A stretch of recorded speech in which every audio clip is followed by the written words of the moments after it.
really hopeful. And I would say not too many in between. Definitely feels like that. Let's go ahead and we can talk a bit about just with what we have with this Cardinals team.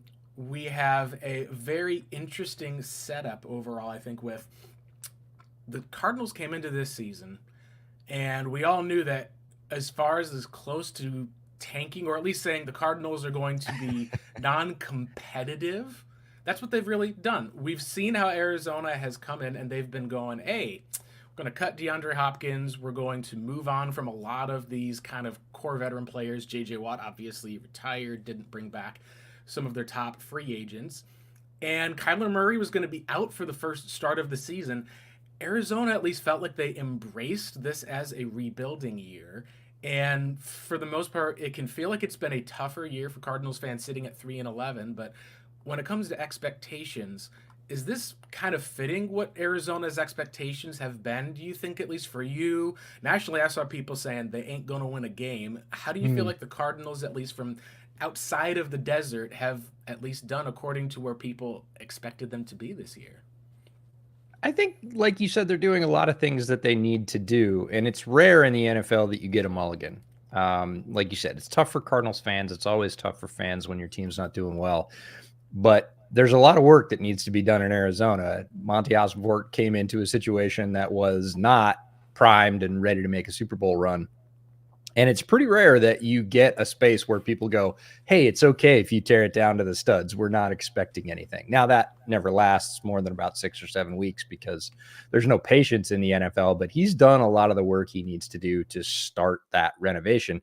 And I would say the win total, if you're using that as your measuring stick, which I would caution people against that, is pretty much down the middle of the fairway. Like they could have won a couple less pretty easily, they could have won a couple more pretty easily. I think if this turned into a 5 or 6 win team, it would have felt a little bit like the Giants last year, a team that was overachieving and possibly building maybe unfair expectations.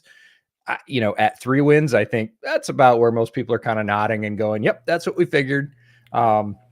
And then, if they'd won one game, I think a lot of people would have gone, well, come on, they're in a couple of those. They could have picked up a couple more victories. So it feels, I would say, at about expectation for me. Yeah, I think some of the wins and losses of the National Football League, when you look at close games and how teams perform in close games, and then you look at the blowout games as far as points total, points against, Arizona's been a lot more competitive than people have thought. I think, as far as when watching the game, seeing at halftime, being able to actually manufacture a top 10 running offense for the most part this year and a defense that actually has done pretty well in sacks overall. There's a lot of people who have kind of knocked the Cardinals coaching staff coming in for one way or another. And I think the easiest reason for that is, there's, as Gen Z would say, the cringe. I think of a couple of clips of Jonathan For Gannon sure. was a big part of that. I remember there was the shots, of course, going off that he discussed, but there was also the you got that fire in your gut, who rode the bus today. And it was funny because as a Cardinals fan, I'm watching that going, they've got a team hotel that they have players can stay in. Usually rookies will always like be there for their first year because Mhm. they don't have anywhere to live.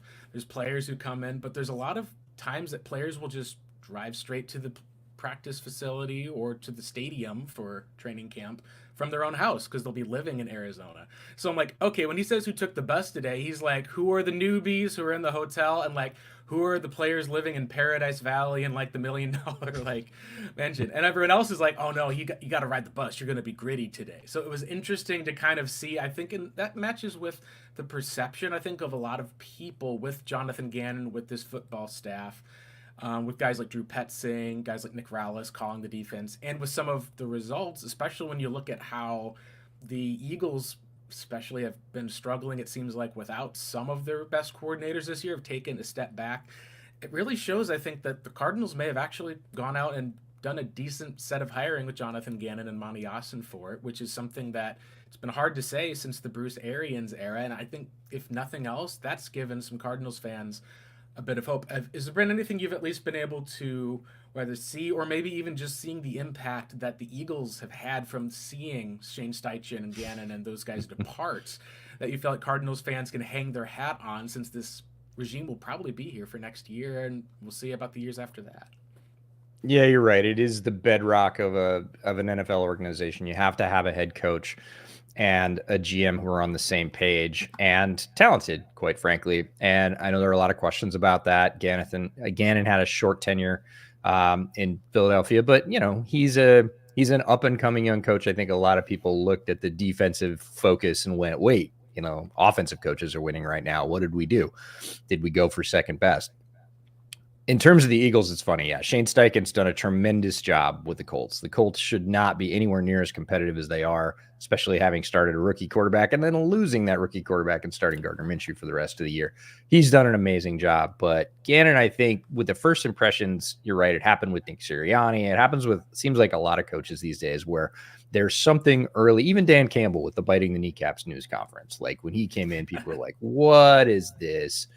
And it's a first impression. Everybody's hungry for that. And if it doesn't land the right way or it isn't what people expect, a lot of people kind of write it off. But again, a lot of those coaches have gone on to be very successful. So when Gannon did that, I actually joked that, like, hey, he's on the right track. He's following the playlist, right? He's done something that sort of came off flat and didn't seem like anybody in the building really latched onto, and certainly people outside the building lampooned. So, maybe it's going to work out because it worked out for the other guys. But early in the season, from a coaching standpoint, the offensive plan, even well before Kyler came back, impressed me. Like Drew Petzing had some plays in week 2 and week 3 and week 4 that I kept seeing. I was like, man, like nobody's paying attention to the Cardinals, but like Drew Petzing's dialing up some fun stuff. This is cool. We got to see some of the players that we haven't seen used before, like Greg Dortch used in different ways and make some highlights. Again, if you were watching Cardinals football, and if you're not a Cardinals fan, that's not most people. But that was impressive to me. That was something that caught my eye and said, hey, he doesn't have all the tools in the kitchen yet, but he's still making good meals over there. And Gannon seems to have been able to lead them through. You talked about their sack production, their running game. I would say surprise to some people, probably not anybody in that building, but again, outside the Cardinals facility, I don't think anybody would have said, oh, Cardinals are going to be a top 10 rushing team. So I think the building blocks are there from at least what we've been able to take in a 3-win season, that this is not a terrible coaching staff. They are doing more with less. That's always encouraging from a coaching standpoint. And I think it is something that Cardinals fans can look forward to next year and say, hey, give them a few more tools and see what happens. Absolutely. Yeah. A lot of it has been where if you see the Cardinals, they came out with a strong start and then, of course, even beat the Cowboys. And then, of course, you have a 35-16 loss to the 49ers, and the team has slid from where that strong start was in DVOA back down. And some of it I think we've seen now is the Commanders and Giants as franchises probably were being a little bit overrated coming into the season for where they were, but the Cardinals have regressed to a bit where they've been. So when talking about some of that, one of the other teams that's a huge focus, at least for me this year, my roommate's a Bears fan. I've watched the Bears right. cautiously, partially because you're looking at the trades that took place in the 2023 NFL draft. Chicago trading down from the number 1 pick, relying with Justin Fields, and the Cardinals trading back with the Houston Texans, passing up on a awesome player in Will Anderson. It's been very interesting to see how the development of 2 quarterbacks ranked at number 1 haven't had as much of a supporting cast the last few years, and the decisions moving forward. The expectations, I think, for the Bears were probably quite a bit higher. I think that most people had to start the year. There was a lot more of where it looked like the Bears were on their way to getting pick number 1 and pick number 2. And the Carolina Panthers ended up kind of being that team that if you're going to bank on the Panthers or the Texans having a top 5 pick, I think most of us would have probably guessed that the Texans would have not gone off the way that they have, which is a testament to their coaching staff. But with Bears fans, what have been the expectations that they've had for this season? Because they have a unique opportunity coming into the NFL season where they're probably going to be having 2 top 10 picks. And there's Marcos back. At least he told me he had to step away for a quick second, but he's back here with us. What is, as far as for the Bears' expectations, been for this season? Because it's been a very, like, if you're talking about an up and down sort of roller coaster, like Arizona, we're just kind of sitting on the kiddie ride, like expecting it, and every once in a while, like, whoa, that was kind of fun. Whereas the Bears, it has been like a thrill ride, and not necessarily in a good way. No, and it started off that way. Week 1, schedule makers did it on purpose. The Jordan Love Packers coming in, starting off the season, and the Bears laid a huge egg. They looked wildly unprepared. The Packers beat them soundly, and in that moment, a lot of the air went out of the balloon. Everybody's like, look, the coaching staff's been in place. You had all summer to do this. Justin's up to speed. He's the presumptive starter. And this is what you come up with. And that really carried forward for the first month. It wasn't a blip. A lot of times, week 1, we all know there's blips, false noise that you don't need to pay attention to that sort of rights itself by the end of September. Didn't turn out to be that way. The Bears were garbage all the way through September, and they looked hopeless on both sides of the ball. And that was really concerning. There was not anything to hang your hat on. They were failing pretty much completely. And that was hugely disheartening because, as you said, the expectations were a lot higher coming into the season. And at that point, I think people started to go, wait, is this what we're going to get? Okay. Do we now shift over and start, voting for losses? Do we start hoping for, 2 top 5 picks, which is what it looks like it's going to be right now? And is that better? Because this looks hopeless. And that's a different place. Like you said, if you go in with low expectations and you get some fun rides, that's okay. If you go in with medium to high expectations, maybe we're going to nibble at the edge of the playoffs, be a wild card team, and you come out completely flat for the first month and there's nowhere to say, oh yeah, but we're really good in this area. It's disheartening for fan base, and it was definitely a gut punch for Bears fans this year. Hey, I wanted to ask you a question, EJ. Sure. So with how the trajectory has been for the Bears beginning of the season, which it looked hopeless, and I think during the offseason, we all kind of had this expectation that they were kind of going to get at least somewhat better due to the fact that someone like Justin Fields was looking like he was going to go on an upward trajectory, not yet as a passer, mostly as a runner, but because of the fact that he was developing his passing skills as he went. He looked like he was going to be the complete quarterback. And so when you started off with that type of a month and whatnot, were you already ready to just move off Justin Fields from that? Or even to this day, would you give him a chance, or would you want to take Caleb Williams? Because there's a lot of talks about like Marvin Harrison Jr. going #1 overall to you guys. And I'm not sure how much validity you give that, but what are your thoughts about Justin Fields, whether you're going to want to move off of him or if you want to give him another chance? Yeah, it is the issue going on right now. You nailed it. And I'll just say Marvin Harrison Jr. is a great player. Doesn't have a lot to do with him. He is worthy of going #1. Whether he goes #1 really has to do with, whether the Bears sit there, if they need a quarterback and everything else. In terms of Justin, what I would do or what I want, I'm not going to get what I want. I was a huge Justin Fields fan. I wanted him to come to be the Bears franchise quarterback for the next 10 years and succeed. And I thought he was capable of doing that. And I still think he's capable of being a franchise quarterback, but I'm going to be really careful about what I say here because I believe he has that talent in him. I do not believe he has that opportunity in Chicago anymore with the way things have gone. And there's a couple of reasons for that. It's nothing against Justin personally. I like him and I want him to succeed. And again, I would love it if it was in Chicago. I don't see a path forward to that happening right now because the part that people skip is if you're going to keep Justin Fields around next year, it's not just a tag. You can't tag him and keep him for a year. You've got to commit to him. And if you're going to commit to him, the starting sort of floor for that contract is going to be Daniel Jones, which is now almost a couple of years ago, and that was $40 million a season. That's the bare minimum he or his reps would probably accept, and it's gone up because of inflation. So you're talking about 42, maybe 43. Who knows? Maybe they push for 45, right? $45 million a year. You have to be sure that it is that money is well spent and that you are set for the next 2 or 3 years. And I don't feel like the organization feels that way. How I feel is irrelevant. I don't feel like Chicago is ready to spend that kind of money for the next 3 years with where he is. I really like his skills. I think he will be successful I believe when he goes somewhere else, I will still root for him, and I want him to be successful. Bears fans have a hard time with it. They're like, well, you want him to be successful somewhere else?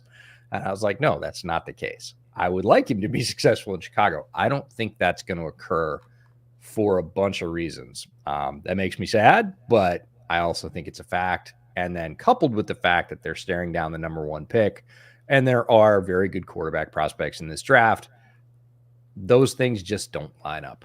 I don't believe that Justin will stay on in Chicago as the starter. I can say whatever I want about that in terms of how I feel. I think that's what will occur. Yeah, and that makes sense. The Cardinals had their own contract issues with Kyler Murray, their quarterback, that ended up being it was like the 8th grade prom relationship sort of thing, at least for the most part, of like almost trying to bully the Cardinals into a contract, trying to be able to get what was there. Cardinals just kind of stonewalling him for the most part. And then you're like, all right, we're going to go ahead, and I think Game of Thrones had some sort of like a ransom letter that someone had done. Pretty much just exactly that gets released for the most part. The Cardinals saying Kyler wants to stay here and wants to be the quarterback, but you guys aren't paying him. They do end up going out as a 5-year, $230 million deal. Russell Wilson's deal with the Broncos ended up exceeding that for the most part, which, is neither here nor there as far as it comes to the difference. But that's been one of the areas of difference I also have seen of the Cardinals effectively. You can say it's both a gift and a curse. It's a gift if you're going to look at the way that quarterback contracts have continued to go up. If you feel like Kyler Murray is your guy, then you're going to see, and we've already seen it with the Justin Herbert deal. We've seen it with the Joe Burrow deal. On the other hand, a lot of people have said, hey, if the Cardinals are a team that's in the middle of a rebuild and you're looking at what blue chips or what pieces they have moving forward, there's a lot of guys who are aging out on the roster. There's been some fresh draft picks, but a lot of people had wondered, is that a spot where the Cardinals, should they land a top 2 pick of the quarterback heavy draft, would they even be able to get off of that contract? And that's been one of the areas, I think, between Murray and Fields that's been a bit different, as Kyler's probably shown more on the field to date and was probably in a little better situation in Arizona, given that, Cardinals were able to get DeAndre Hopkins, get him that weapon that Fields hasn't had until this year with DJ Moore.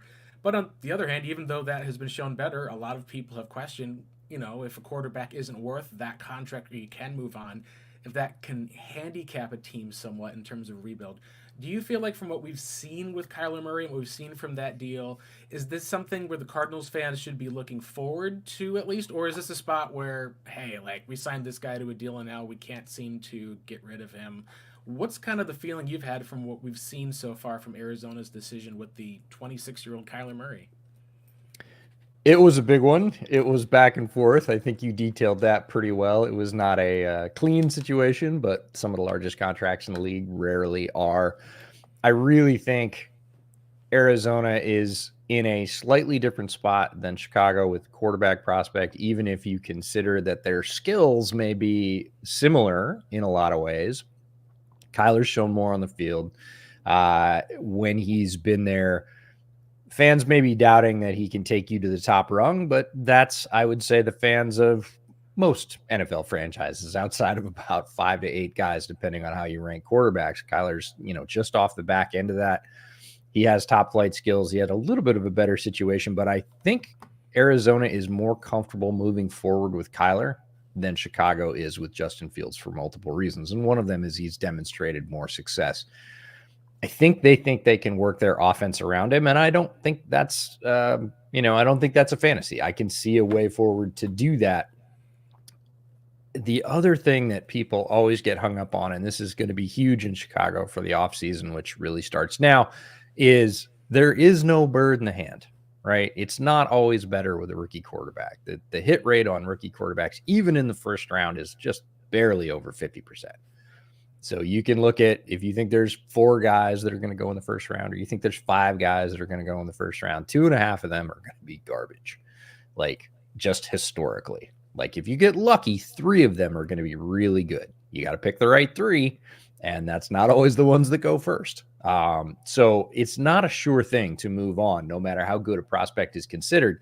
If you're just looking at those odds, the odds are that, between Caleb and Drake May, one of those guys isn't going to work out. Now, maybe they're the 2 that work out. That's what everybody at the top of the draft hopes that's picking up there. But if you're just going straight down the percentages, might be one of those that bombs out. So moving on from a guy like Kyler, where you've seen some success for sure, you've seen demonstrated ability. I believe he can move into a leadership role, which was a thing certainly in the desert. There was a lot of question about that, how he was going to lead the team. He feels like one of the older guys now, which is weird because they've moved on from a lot of their older talent at 26, but he does have a ton of experience. He's started a lot of games. Starting experience in the NFL is rare and hard to get. And like you said, the contract is going to does become more palatable by the day. It looked huge at the time. And with every successive contract, it looks smaller and smaller. It looks like a better deal for the Cardinals. So if they think they can move forward at the stage they're at with Kyler, and I think they do, I think they're much more likely to stay with him than, say, Chicago is with Justin.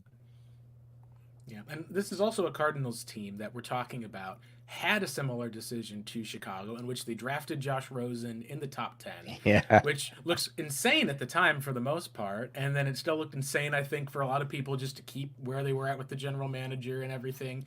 And we're kind of seeing on the back end some of the flaws, at least, of just how they kind of needed a full reset that they kind of pushed off for a few years. But I think one of those narratives that's difficult is, it's not like you've seen Justin Fields go out and have a Josh Rosen type area. We saw that in his rookie season. We've seen him be able to break records as a running threat in year 2. And now year 3, we've seen some of that development as he's gotten more talent around him in the passing game, to the point where last week, all I'm seeing is, wow, look at this awesome throw from Justin Fields to Robert Tonyan, who hits him in the hands and drops it. Dropped it. And you're like, all right, this is definitely an interesting place here. You're seeing some plays with Myles Garrett where he's breaking tackles, throws a touchdown, and then the defense just ends up caving at the end of the game, which is something that's been really interesting to see. And looking at where it is, I think I agree with you that the grass isn't always greener with a rookie quarterback prospect, but it's also, for Arizona, in hindsight, we can say it was probably a no-brainer decision to move on. We've seen Josh Rosen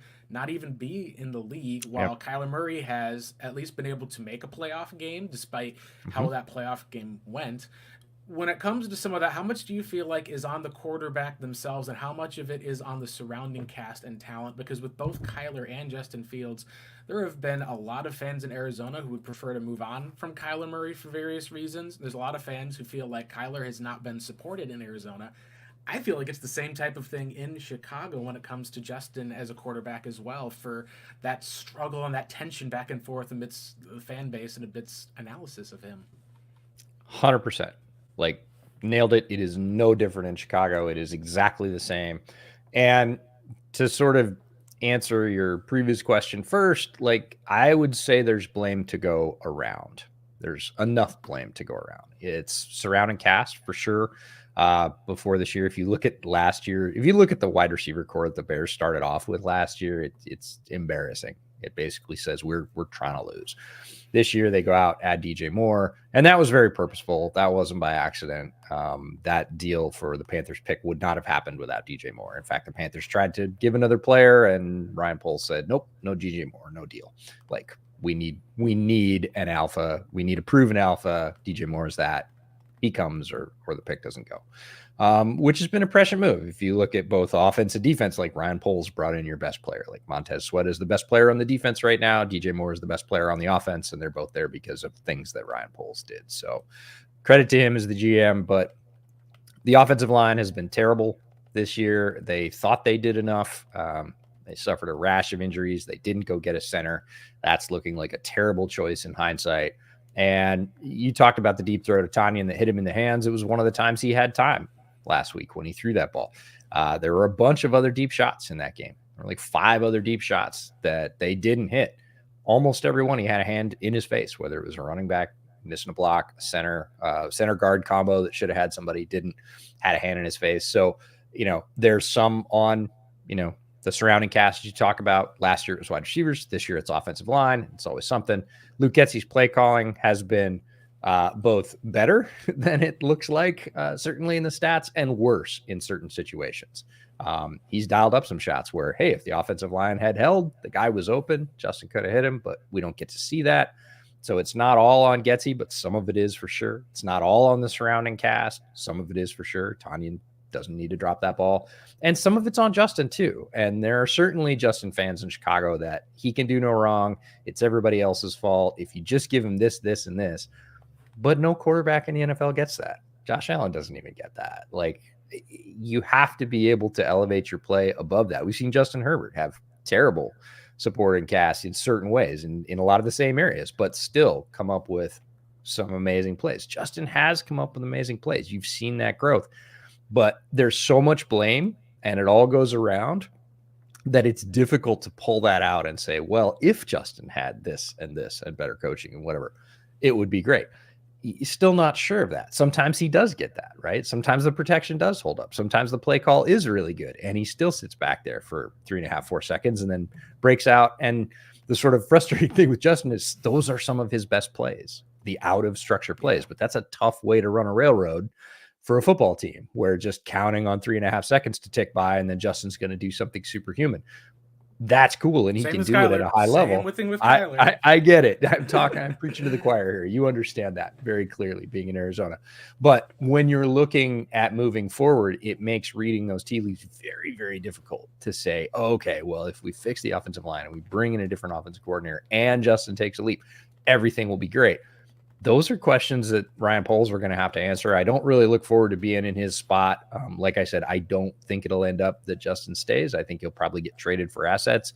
And I hope he has success elsewhere. But it is a complicated evaluation. And it's not as simple as Justin stinks, the offensive talent stinks, or the coaching stinks, because they've taken turns and it kind of rotates and it makes it very difficult to pull apart. EJ, so I really wanted to know this because I know you and your partner Brett Coleman kind of differ on this opinion about like how Cliff Kingsbury and Kyler Murray have meshed and not meshed and fell apart and whatnot.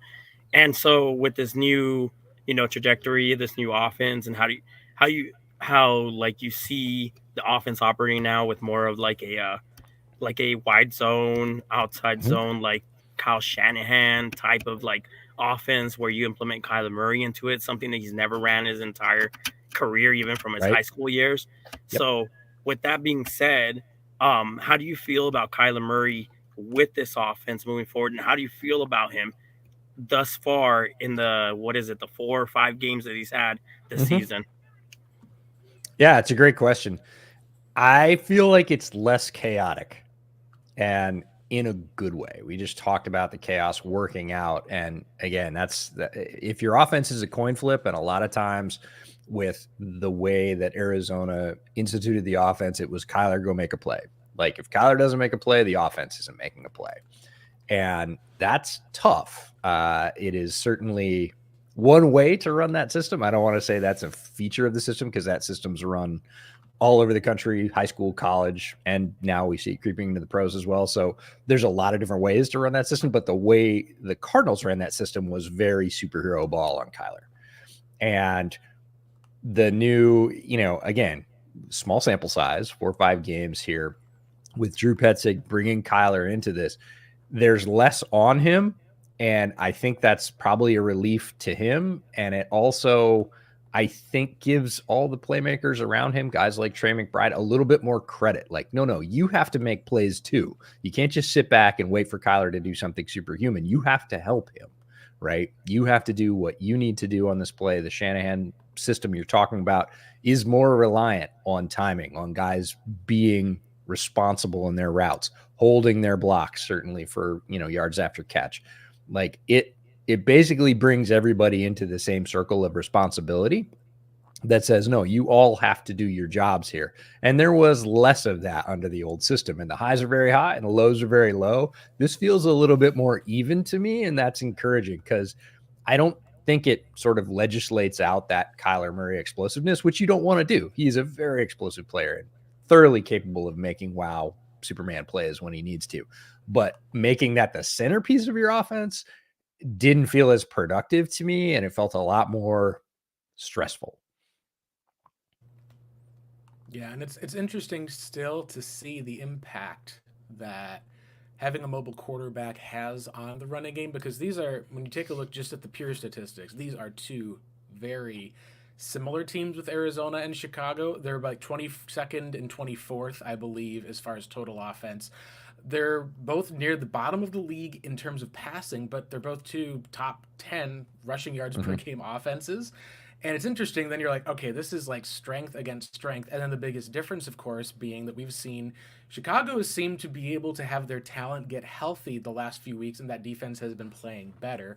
Whereas Arizona, we've at least seen that, unless, you're playing Mitch Trubisky, who, of course, is trying to cement, I think, the Bears getting that number one pick with losses to the Patriots and to the Cardinals in consecutive weeks.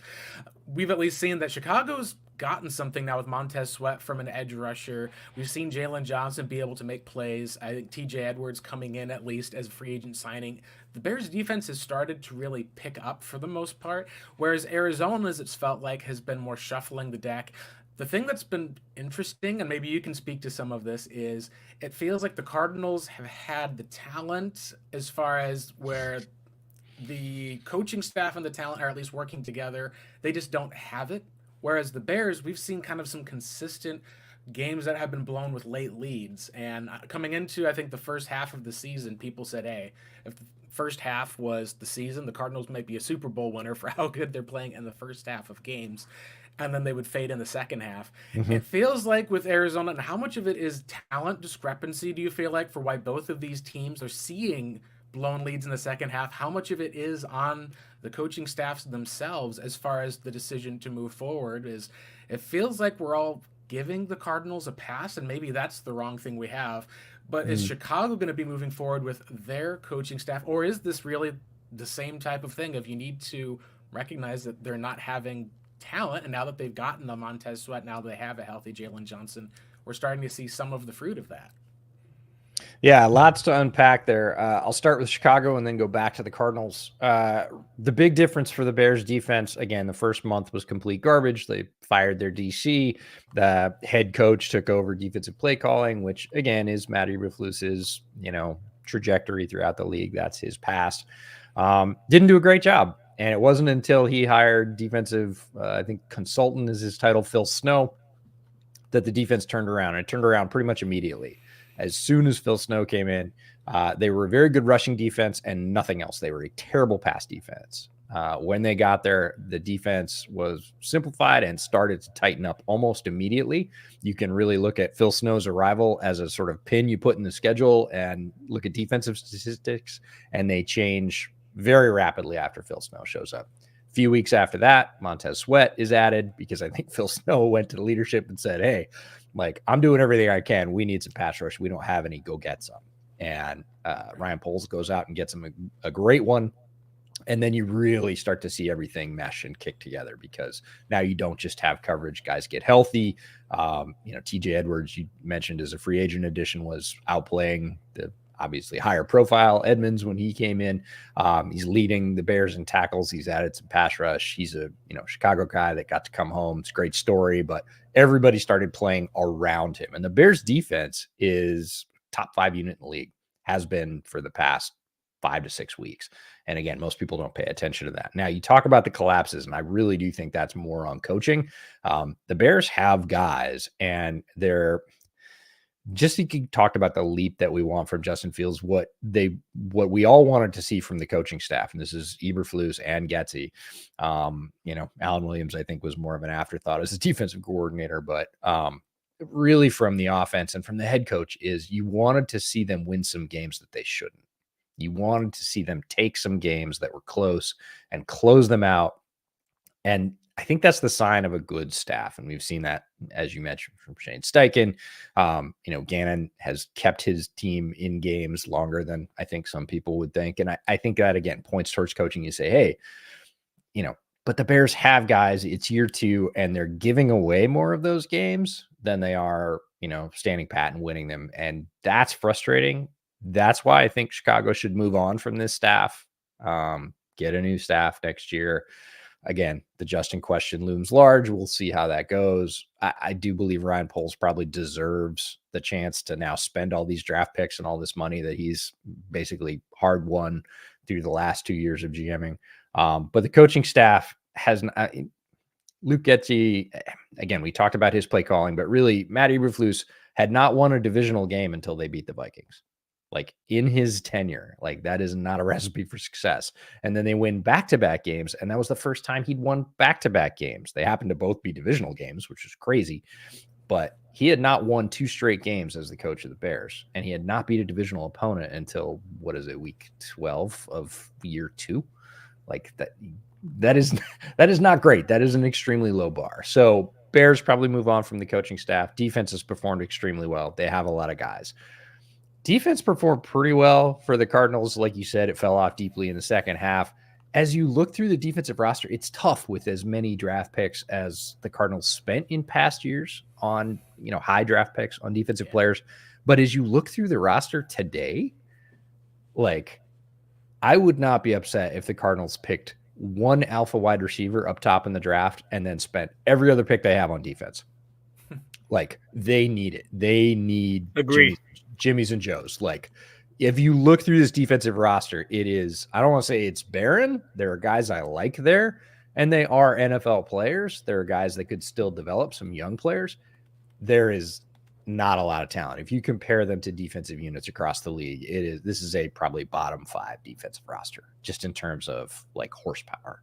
So they need a lot of help there. And again, you can sort of gin up results with scheme and effort and whatever else. You can play above your standing to a point, but the NFL is a talent league. You need talent. The Cardinals really don't have it on defense. They need a lot of it, and that's probably what's showing later in games more than the coaches forgot how to coach. Is, guys get tired and just get overwhelmed by better talent. I agree there. I think part of that reason why we have so many young guys is because the old regime was just cycling more so through veterans. So instead of developing any draft picks that we had, drafting any like defensive players, whether it's like a safety, corner, inside linebacker, defensive tackle, they weren't getting the reps over the veterans. And so there was no development coming on the backside. So it was kind of like I'm not sure how to describe it, kind of like a false bottom. Well, they fought it. I mean, Arizona drafted a lot of guys that the coaching staff seemingly didn't want or didn't know how to use, or to your point, didn't know how to develop. So when you have, we talked about at the top of this podcast, you have to have a GM and a head coach that are in agreement. And if you don't, you're not going anywhere. Like game over, forget it. I don't care how well you draft or how good your coaches are. If you're fighting, and Arizona's regime, previous regimes, I should say, were clearly fighting. Like we could talk a lot about the previous GM, and I have. not great, Bob. Like not good work there. But if you're fighting with your coaching staff, you're giving your coaching staff things they don't want or don't know how to use, you're doomed. You're right. Exactly.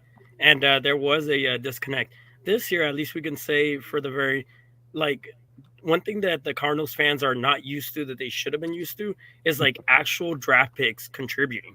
There's we're drafting players and we're actually trying to develop them and give them live snaps, not expecting to sign some sort of old veteran for a 1-year deal to be on top of whatever this rookie taking away his live reps, expecting for him to take over.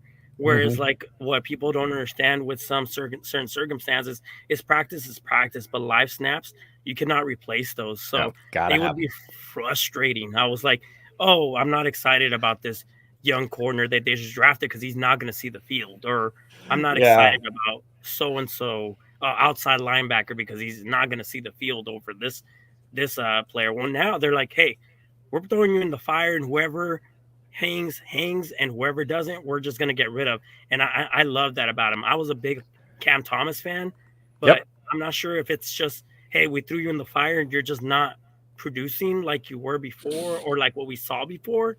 They're probably going to move off of him. And I'm not in agreement with that, but there's nothing I can say about that.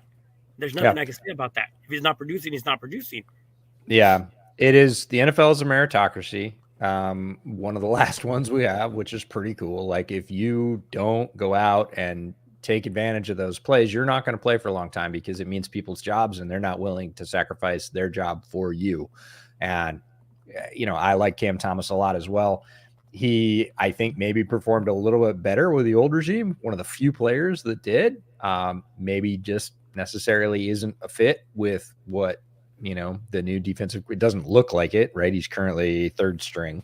I think he's a better football player than that, but he might need a new destination. Some guys just don't mesh when they get there. A lot of the guys that went to Arizona didn't mesh, but it was because they weren't given the proper support, or again, they were sort of round pegs and square holes. That wasn't necessarily their fault. It is really cool to see some of the guys that were drafted highly. I was a big Zayvon Collins guy, and everybody was like, "You're wrong. He sucks." And I'm like, "Dude, he doesn't suck as a football player. He's a really good football player. He's not producing in the NFL." But I really felt like that was more situation. New staff comes in, moves his position, says, "Hey, we're going to take advantage of some of the traits we've seen on tape that we like." He comes out and has a very good first half of the year, and it's like never wrong, maybe just early, or again, bad fit, bad spot. And Cam Thomas maybe the opposite, right? Maybe got a little bit of a hot start. I liked what I saw from him in his limited reps early on. He has not been very effective this year. You never know if guys are injured or whatever else, or maybe he just needs a new, change of scenery. But it has been cool to see a new staff come in and not only develop the draft picks they had this year, but take some of the ones from previous regimes and go, "Hey, we still have a use for you." Might be different than what the old, regime thought they'd do with you. That's been encouraging, and that's another sort of check mark on the coaching box to say they're doing what they need to do. Give them some more pieces. They are capable of development, and that's a really strong quality. You got to have it. Like, look at all the teams at the top that are going to the playoffs. They have strong drafts and they develop young players. Like, they have good coaching as well, but they have strong drafts and they develop young players. And teams that don't, it doesn't catch up with you immediately, but it does catch up with you. 3 years later, you look at the defensive roster of the Cardinals and you go, "Oh, this is what happens when you don't do this well." I do remember. Oh, sorry about that. Go ahead, Blake. Yeah, no, just to kind of point out, at least also the current, a Pro Football Focus isn't everything as far as for the grades. I can say just from going over the film, though, that Zayvon Collins has been the best run defender on Arizona. We've been able to see him blow up plays. He hasn't gotten the sacks that people, I think, anticipated of him as an edge rusher. But when you're talking about football, for the most part at least, just being able to see players who sometimes the strengths that as they develop, we forget that development is not linear in the NFL. Like, players just, people always, stocks always go up. No, it's the same thing. Players will have up years, down years. Health will factor into all of that. Being able to see the Cardinals and their coaching staff put him away from that inside linebacker spot onto the edge, and at least seeing that strength that he has of being able to anchor against the run for a team that, we got to be honest, has been perhaps the worst run defense, at least in the National Football League this year, outside of the Denver Broncos. And even that Broncos team, let's say, are still having to make up for just that 70-20 type of defense when they were getting started. It's been something where you can at least have some confidence in not just the staff moving forward, but also recognizing that players and their talent is going to be utilized differently sometimes than how it was in college, depending on what they're asked to do. And it's on the coaching staffs and the players to both have to adjust according to not just what the need is, but also it's about accepting, like, hey, I'm not maybe going to be a guy who's going to outrun people like I could in the Big 12 where they don't play defense. I'm going to have to learn how to make nuances in my route running when I come to the league. It's all part of that player development versus coaches putting players in positions to succeed. And that was something that Arizona didn't have a lot of, unfortunately, under the last regime. Were you about to say Marcos at least? Yeah, go ahead. Too much. Hey, I remember one of your top rookie review episodes, or not rookie review, you guys would do this episode before the season starts about what rookies you guys will predict will be the high up and comers or possibly the rookie of the years. And one of your episodes had Zayvon Collins as the thumbnail on it, so that's where I was like, oh yeah, that's right, you were a Zayvon Collins fan. Now He was one of my 10 defensive gems the year he came out. I really like his skill set. And I was, I think you're always disappointed when a player and team fit is not great. And to me, that's just a disappointment overall. Now, I'm not a fan of the Cardinals. I am a fan of Zayvon. But I'm at the base of this, I'm a football fan. And we get to see better football when those fits are good. when players succeed, and people are always like, oh, you're voting for players, or, you're hoping players are going to fail. I don't hope any players fail. I might say some players I think are going to fail. I'm actually secretly really happy when they turn that around and like totally blow away my expectations, because we all get to see better football. So I'm really happy he's getting his chance. Yeah, no, There's and I like think a there's oh a lot. sorry. Yeah, I was gonna just say. I was thinking of Keitrell Clark, another one of those players that you guys were Yep. pretty high on. Dante Stills. There's been quite a few rookies this year that seem to line up with some of the guys that you had scouted that have actually been able to play Mm-hmm. for make impact for the Cardinals as rookies, which is definitely cool to see. Yeah, Star Thomas, Keitrell Clark. Keitrell suffered a lot in the early season, as rookie corners often do. He got taught a lot of lessons, but you saw how he responded to that in terms of, even on social media, he was like, "No, it's on me. Like I got wasted, and it's that one's not going to happen again." And you have to build those lessons. That's the reality. He's a great player. He's got a great makeup. I like Star a lot as well. I think he's out of place playing outside, but again, if you don't have a lot of guys, you got to shuffle folks around. But it is cool to see young talent that we've gotten to interview, gotten to talk to at the Shrine Bowl, come in and make a difference. Whether those guys are going to be players going forward, like you said, progression is not linear. We'll see. Like, some of them are going to rise and some are going to fall. We hope all of them rise. We're voting for everybody. Like, we want them all to succeed. We might think that's less likely with some players, but secretly we're really happy when somebody we thought was not a great player turns out to be a great player, and it helps us go back and get sharper. We look at where we were wrong, what we missed, and again, we all get to see better football. I think that's great. Let's talk, Marcos. I know you wanted to ask a little bit about, with everyone's looking right now at the draft, and obviously the season is not over yet. Chicago is in line for the #1 pick. It will be interesting if the Panthers do end up knocking off a team. Like, it'd be wild if you see Arizona lose, the Panthers win, and suddenly we end up heading into the last few weeks of the season with just like chaos, with the top 3 teams having like similar records. But for at least right now, it feels like with Chicago picking first, the Patriots picking second, and Arizona picking third, Cardinals fans have been asking a lot of specifics, and a lot of that, Marcos, I think you wanted to ask specifically about one player. That would probably be the player that everyone knows, and EJ knows we're about to talk about here. Marvin Harrison Jr. How do you For sure. feel? How do you feel about the talks of him going #1 overall to the Chicago Bears? I don't think it will probably happen. That's not saying he's not worthy of being the top player picked in the draft, and that's rare for a wide receiver. He's a rare wide receiver. He is worthy of the top pick. I don't believe that will happen. I think the only path to that happening is Chicago committing to Justin Fields. And if they commit to Justin Fields, it could absolutely happen. Again, I've said I don't think that's going to happen. At that point, you don't mess around. You take the quarterback, because there's some people saying, well, they could take Marvin first, then they could trade up, kind of like the Houston Texans did, and they could get their quarterback. And if they like Jaden Daniels, they could. If you don't have a quarterback and you need one and you have the #1 overall pick, you don't mess with that. You take the quarterback you want. You don't leave that to chance. If they say we're going forward with Justin Fields, yes, they will probably pick Marvin Harrison Jr. because he is probably the best player in this draft. That being said, I don't think it's likely. So if you're hoping that Marvin Harrison Jr. is there at 3, it's very possible, right? Because both quarterbacks will probably go 1 and 2. Again, unless they say we're giving Justin a contract and we're moving forward with Justin Fields, which I think is one of the less likely outcomes. But if that happens, yeah, you probably have to wave goodbye to him. Otherwise, it would be very risky for any GM in the NFL to trade up basically to #1 to go get Marvin Harrison Jr. Now, would it be worth it? Well, probably in hindsight, but that is a risk. GMs are typically risk averse, and that is a massive risk because it will be extremely costly. And typically, historically, you don't do that in the NFL unless it's for a quarterback. Right. Now, speaking with quarterbacks, this is kind of the weird spot where most people coming into this season thought that the Cardinals, if they finished with the top 2 pick, they would do a similar thing to what we're looking at with the Bears, with the likes of Kyler Murray. And that's where things have been a bit complicated because, we'll go over some of the score predictions, but for a while it seemed like Arizona was going to overperform, that there wasn't even going to be a question. Right now, even as of today, it's not a question.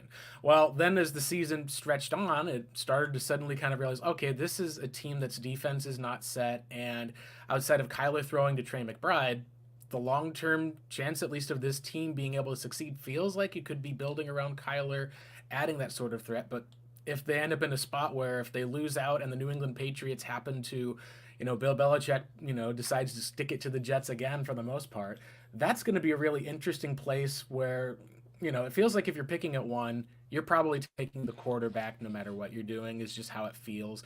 But having the second overall pick is kind of where there's been some debate. And I really feel like from what I've seen of Justin Fields, I would probably move on too, at least if I was Chicago. Not because I don't believe in Fields. Like, he was my quarterback too that year. Felt like there was a lot of issues that had been done that year. But just for at least the idea of, you've already kind of paid out the contract and seen some of production versus getting getting some picks back. If I'm wrong for all of that, though, at least, and maybe the Cardinals would look at that, what do you feel like would be the case if Arizona ends up picking two? Let's say that they love Caleb or Drake May. What would be, at least as far as for Arizona, another team looking at the legs of Kyler Murray? Because a lot of people have said you can't trade that contract, you can't do that.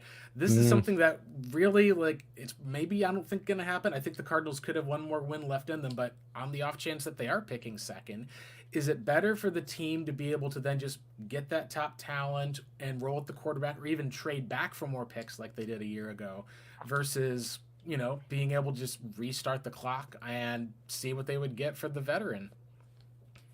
Classic question. And if they end up at two, obviously a lot more options on the table, and all the ones you mentioned.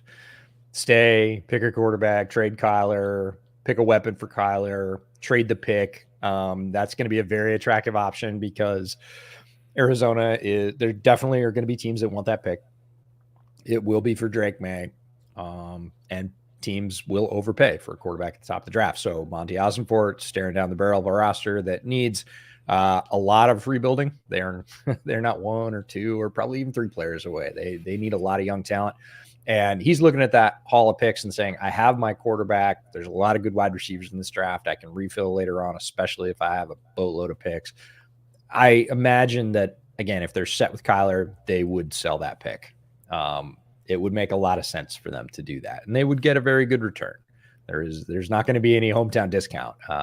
Drake May is not going to be cheap. The bidding war will be high, and Monty Ossenfort and the Cardinals will be the beneficiaries of that.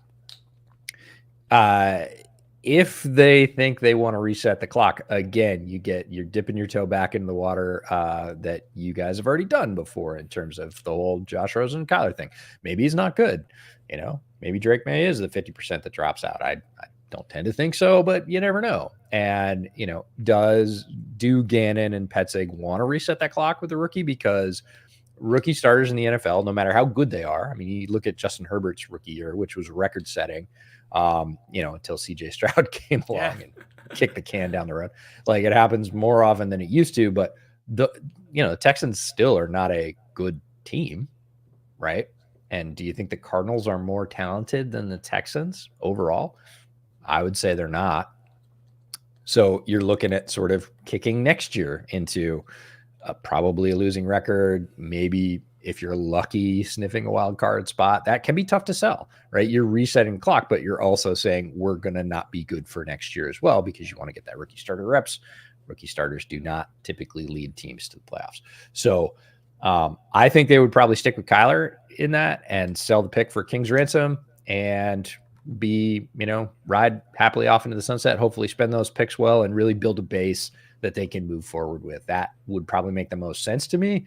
But the draft is wild. If somebody comes in and says, hey, we'll take Kyler off your hands, a team that, again, doesn't have a draft pick necessarily, but is willing to trade some veteran talent and some other draft pick, maybe not a high enough draft pick to get a quarterback in this class, and comes in and says, hey, we'll help you rebuild that roster with some, young talented veterans. We'll give you some draft picks as well, and we'll take that contract off your hands. That could shine their eye up a little bit to saying we're not going to be so good for next year, but in the long term, that's a better move for us. So it's amazing. It's one of the reasons I love the draft. There's a million things that could happen, and they'll all be fun to watch. Definitely. Yeah. And that it'll be very interesting as, like you said, there's so much to build with this Cardinals team. I think a lot of people would be maybe not shocked, but at least surprised if they were to compete for the playoffs next year, especially considering their division. Everyone can see on the tape, Cardinals have not been the worst team in the NFL. They just have played the toughest schedule in the NFL, including the Niners and a Rams team that's been resurgent. Let's talk at least about with this game, because right now, at least as far as the point total, is about 43 points. And really the story of these two teams, Bears are 4-point favorites right now. It's at Soldier Field. You've got a desert team going outdoors for Christmas Eve, maybe stormy and windy potentially for that It's day. gonna be cold for sure. Yeah, and what it really comes down to is this is a Bears team that seems to be not as good against the pass for the most part, as far as on the defensive side. But you're talking about the Cardinals and Bears teams, both are top 10 rushing offenses. Bears are number one in rushing yards per game that they have given up, which is good number one. Like they're at the top at only 80 yards per game. Arizona's 31. And so you look at this team, you look at the defensive tackles, the defensive line, the linebackers who have lost Kaiser White for the season. He was basically their one guy that you could count on at the linebacker spot. They're not going to have their I think they're now down to their fourth string, and now their third string linebacker is out for this game. This really does seem like it's a spot where this is probably a game that you would feel like the Bears should probably be able to win. Arizona is coming off of a game where Hollywood Brown, he's not been practicing, and he had no catches last week. The wide receivers for Arizona had, and this is kind of one of those like bizarre areas. They got like I think 20 targets for like 8 yards or something ridiculous. Whereas, so really, we're talking about if you're going to probably do one thing, it'd be have to triple team Trey McBride, and he's still been making catches despite being double teamed for the most part. But how do you see this game playing out? And is this a spot where we're going to be after this game talking about how the Bears blew a game that they probably should have won, or are we shifting this to say that Arizona is a team that was able to, whether take advantage of it, or is this going to be how people say, where you're probably going to look at a 24-20 type of win that the Bears are able to get at home, and we're talking about how the Bears maybe don't have 2 top 5 picks, but at the same time, there's more questions that could abound about if this Bears coaching staff is able to be on the hot seat or not, because I feel like if you lose this game to Arizona, you really are going to be saying in the last couple of weeks, for the most part, you've won a few games you shouldn't have.